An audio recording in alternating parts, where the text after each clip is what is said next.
2018 Jeep Grand Cherokee. That's right, guys. That's what we're working on today. Before we get started, let's cover this intake opening up with rags. We don't want nothing to fall down in there. I have a problem with a cylinder 3 misfire. Now you see this? This is a variable valve lift solenoid, okay. It can in fact cause a misfire when it fails to do its job. But it's crucial that you perform the diagnostics okay.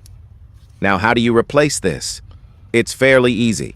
Okay, what I'm going to do also is replace the spark plugs. Okay? I have 6 spark plugs here. So on this 3.6 Pentastar Gen 3, we will be using Mopar spark plugs created by Champion. We're going to, in fact, replace the VVL solenoid.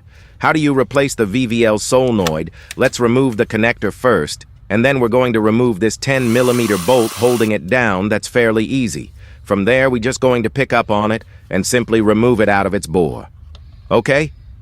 Now you may notice the intake manifold had to be removed. It is already off, all right, so barely just simply lift up on it, and there you have it. The VVL solenoid for bank 1. There will be 1 on bank 2, in fact. There are 4 total. Variable valve lift solenoid is a technology that varies the height of valve opening. Here's my new one right here. When I install these, I usually use a little oil on the O-ring to ease installation. How do variable valve lift work? The PCM controls the engine oil pressure to the rocker arms by energizing and de-energizing for variable valve lifts, which in turn controls the low and high lift operations. All right, now simply put your screw in once you install the solenoid, install your connector, and there you have it.